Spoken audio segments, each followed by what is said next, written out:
చంద్రబాబు నాయుడు గారు అసెంబ్లీ సాక్షిగా నేను హత్యా రాజకీయాలకు దూరం 45 సంవత్సరాలుగా నా పేరు మీద ఒక్క హత్యా రాజకీయం జరిగిన చరిత్ర లేదు, నాకు ఆ మరికాంట లేదు అని చెప్పిన మరుక్షణం నుంచే రాయలసీమల ప్రాంతంలో ఇద్దరు తెలుగుదేశం పార్టీ కార్యకర్తల హత్య, పెడలలో ఒక పార్టీ కార్యకర్త మీద హత్యాయత్నం. ఎలా చూడాలంటారు దీన్నంతా? ఇదంతా బ్లూ బుక్ లో భాగంగానే జరుగుతుంది అనుకోవచ్చు అంటారా? ఏదైతే జగన్మోహన్ రెడ్డి మళ్ళీ మేము వస్తాము, మీ గుడ్డలొప్పదీసి నిలబెడతాము అని చెప్పి ఏదైతే సవాల్ చేశారో సవాల్ చేసిన విధంగానే ఇదంతా జరుగుతుంది అనుకోవాలంటారా? ఖచ్చితంగా ఏదైతే ఇది బ్లూ బుక్ వాళ్ళ యొక్క పొందుపరుచుకున్నటువంటి విషయాలని చెప్పేసి భావించవచ్చు.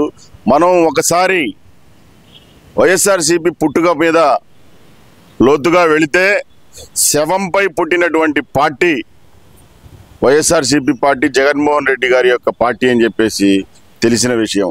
దాంట్లో భాగంగా ఆ పార్టీ పుట్టినటువంటి రోజు నుంచి మనం చూసుకుంటా వస్తే తర్వాత బాబాయ్ హత్య, సొంత బాబాయ్, ఇలా మనం చూసుకుంటా పోతే రాష్ట్రం అంతా వాళ్ళు కేవలం రాజకీయ లబ్ధి కోసమే ఇలాంటి దుర్మార్గ మార్గాన్ని ఎంచుకున్నారనేది స్పష్టంగా ఈరోజు ఆంధ్ర రాష్ట్ర వ్యాప్తంగా తెలిసింది. కాబట్టే ఇవాళ మరి వైఎస్ఆర్సీపీ స్థానాన్ని కేవలం 11 అసెంబ్లీ స్థానాలకే పరిమితం చేసినటువంటి పరిస్థితి.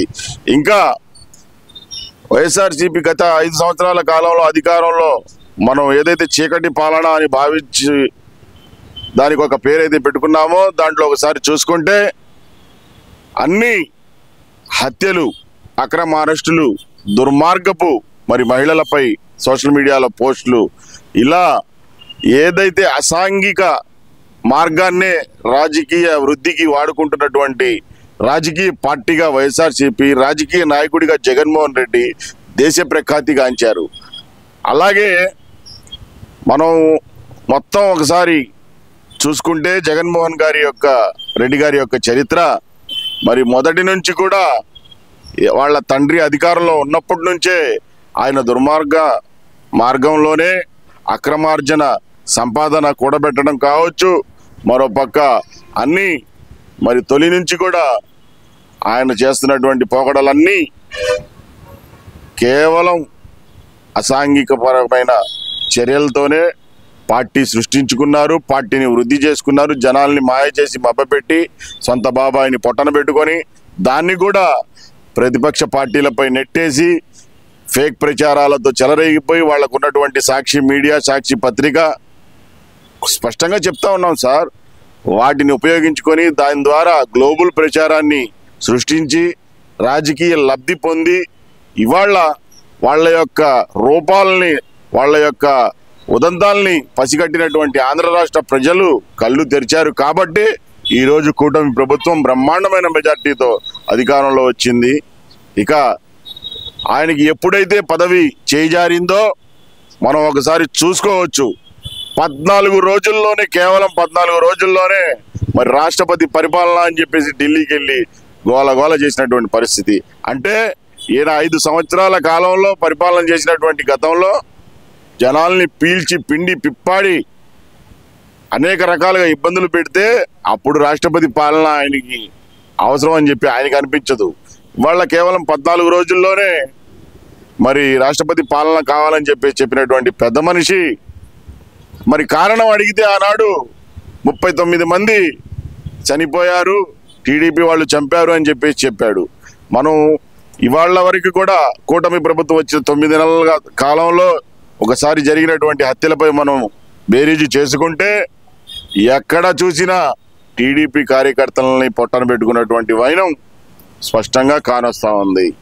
ఇక్కడ జగన్మోహన్ రెడ్డి కేవలం ఈరోజు 9 నెలల కాలంలో మరి లిస్ట్ ఏదయ్యా చనిపోయిన వాళ్ళది అంటే తెల్లముఖం వేసి మీడియా ముందుకు రానటువంటి పరిస్థితి మనం స్పష్టంగా చూస్తా ఉన్నాం. అంటే ఇక్కడ ఇంకో విషయం కూడా, ఏదైతే గోరంట్ల మాధవ్ ప్రెస్ మీట్ లో ఆయన చెప్పిన మాట, అంతర్యుద్ధం వస్తుంది త్వరలో అంటూ ఆయన ఇచ్చిన సందేశం, దాంట్లో అలజడుల్లో భాగంగానే అంతర్యుద్ధం అంటే కనుక ఒక రకంగా అశాంతి నెలకొల్పటం, దాంట్లో భాగంగానే ఈ హత్యలు జరుగుతున్నాయి అనుకోవచ్చు అంటారా?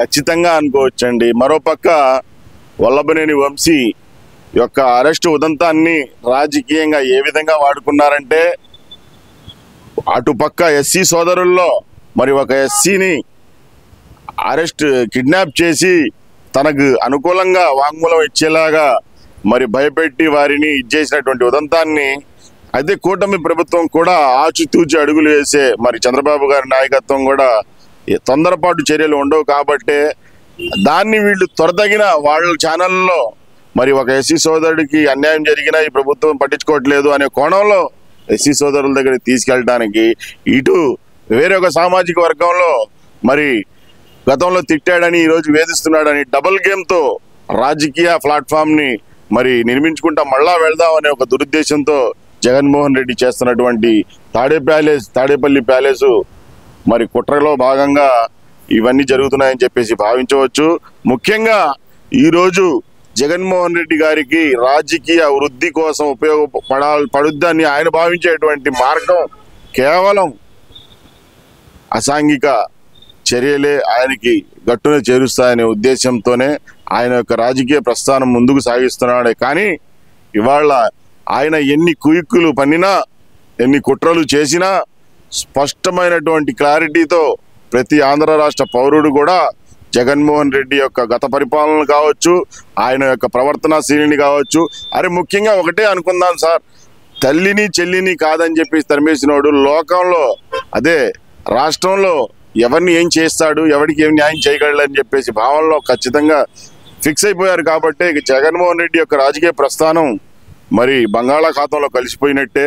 వైఎస్ఆర్సీపీ కూడా మరి దాదాపు మనం చూస్తా ఉన్న ఉదంతాలు విజయసాయి రెడ్డి తిరుగుబాటు చేస్తున్నటువంటి ఆ పార్టీ నేతల యొక్క వైనం కూడా చూస్తే సమాధి కాబోతుంది అది కొద్ది రోజుల్లో అని చెప్పేసి స్పష్టంగా కానొస్తున్నటువంటి పరిస్థితి కనిపిస్తా ఉంది. నమ్మక ద్రోహి విజయసాయి రెడ్డి అంటూ అంబటి రాంబాబు చేస్తున్న వ్యాఖ్యలు నిజంగానే అంత నమ్మక ద్రోహం చేశారనుకోవచ్చు అంటారా విజయసాయి రెడ్డి? ఎవడు మన ఆంబోతు రాంబాబు గారు చెప్పినటువంటి మాటలు అనుకుంటా బహుశా. అయితే నమ్మక ద్రోహం అనేది ఏందో ఖచ్చితంగా మరి వారి యొక్క గత ముఖ్యమంత్రిపై చెప్పుకోవాలి. రాష్ట్ర ప్రజలు ఆయన్ని నమ్మితే 151 సీట్లు అందిస్తే మరి ఆయన చేసినటువంటి దాడులు దళితులపై కావచ్చు, జడ్జీలకు కావచ్చు, అనేక సామాజిక వర్గాలకు కూడా ఏది కూడా అది ఇది అని చూడకుండా ఆయన యొక్క పరిపాలనలో చూపించినటువంటి నరకాన్ని ఏదైతే ప్రజలు పెట్టుకున్నటువంటి ఆత్మవిశ్వాసాన్ని నమ్మకాన్ని ద్రోహం చేశాడని దానికి చెప్పుకోవాలి. ఏదైతే జగన్మోహన్ రెడ్డి ఆయన పరిపాలనలో కొనసాగించినటువంటి తీరుని నమ్మక ద్రోహం, ఏదైతే ఓట్లేసి ఎన్నుకున్నటువంటి ప్రజల్ని ఏ విధంగా వేధించాడో దాన్ని నమ్మక ద్రోహం అని చెప్పేసి భావించాలే కానీ ఇవాళ అంబటి వచ్చి చెప్తున్నటువంటి మాటలు ముఖ్యంగా ప్రతి మనిషి కూడా పశ్చాత్తాపానికి లోను అయ్యే పరిస్థితులు వాళ్ళ యొక్క పరిస్థితులను బట్టి ప్రభావితులు అవుతారు. ముఖ్యంగా ఇక్కడ విజయసాయి రెడ్డి కూడా మరి ఆయనకి ఎంత బాధ కలిగితే మరి పార్టీ నుంచి రావటం మనం ఒక ఎత్తు చూసుకోవచ్చు. అలాగే వచ్చిన తొలి రోజుల్లోనే మరి పెద్ద బాంబు ఆయనే స్వయంగా నేను అన్ని నిజాలే మాట్లాడతానని చెప్తే ఒక ఏదో మీడియా సోదరుడు, జర్నలిస్ట్ సోదరుడు మరి బాబాయ్ హత్యని గుండెపోటు అని చెప్పారు అని చెప్పినటువంటి మాట, దానికి సమాధానాన్ని విజయసాయి రెడ్డి ఇస్తూ అవును నేను చెప్పిన మాట నిజమే, నాకు మరి అవినాష్ రెడ్డి ద్వారా ఆ వార్త వచ్చింది, నేను చెప్పాను అని చెప్పేసి స్పష్టంగా ఆయన తెలిసి తెలియక వాళ్ళని ఇరికిచ్చేసినటువంటి పరిస్థితి. సరే, అక్కడ ఇది తెలిసి తెలియకుండా అనుకుందామన్నా. ఇక్కడ ఇంకో విషయం చూస్తే కనుక మొన్న ఏదైతే కనుక సిఐడి విచారణకు వచ్చారో ఆ రోజు కాకినాడ పోర్టుకు సంబంధించి నాకేం సంబంధం లేదు విక్రాంత్ రెడ్డి అని చెప్పి ఒక పేరు బయట పెట్టడం, లిక్కర్ స్కామ్ గురించి కసిరెడ్డి రాజశేఖర్ రెడ్డి అంటూ ఇంకో పేరు బయట పెట్టడం, ఎలా చూడాలంటారు? నిజంగానే ఆయన వ్యవసాయం మొదలు పెట్టాడు అనుకోవాలంటారా? మనం ఖచ్చితంగా ఏదైతే స్కాములు అయితే జరిగాయి అనేది ముందు క్లారిటీ తీసుకోవాలా. ఎందుకంటే ఆయన కన్ఫర్మ్ చేసినట్టే ఆ పార్టీలో ఏటుగా ఉన్నటువంటి నాయకుడు మరి అది నేను చేయలేదు, ఇది నేను చేయలేదు, నాకు తెలియదు అన్నాడంటే ఆ స్కాములు అయితే జరిగాయి అనేది ముమ్మాటికి యథార్థం. మరి మరో పక్కన ఈయన చెప్పినటువంటి కోణాన్ని చూసుకుంటే వయసు మీద పడింది కాబట్టి మరి ఆయనకి జైలు మరి అక్కడ ఇరుక్కోవాల్సి వచ్చిందని చెప్పేసి ఒక అప్రూవర్గా మారే ప్రక్రియ కూడా ఆయన మరి ప్రవర్తనలో కానొస్తా ఉంది. దాంట్లో భాగంగానే విజయసాయి రెడ్డి కూడా విక్రాంత్ రెడ్డి కావచ్చు, కసిరెడ్డి గురించి చెప్పడం మనం చూసాం. ఎందుకంటే ఇవాళ మరి ఎన్నో పాపాలకి సాక్షిగా మరి విజయసాయిరెడ్డి ఉన్నటువంటి పరిస్థితి మనకు తెలిసిన విషయం.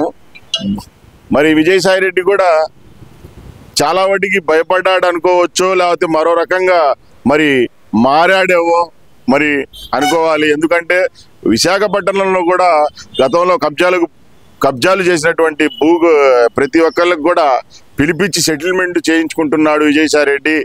ఆయన మరి వ్యవసాయానికి వెళ్ళిపోతున్నాడు అని చెప్పి ఏదైతే ఉదంతం సోషల్ మీడియాలో చూస్తున్నామో దాన్ని కూడా ఒక రకంగా నమ్మాలి అనిపిస్తుంది. ఎందుకంటే ఇవాళ ప్రతి మనిషి కూడా ఒక వయసు దాటిన తర్వాత కొన్ని అనుభవాల తర్వాత మారే ప్రక్రియ ఖచ్చితంగా ఉంటుంది.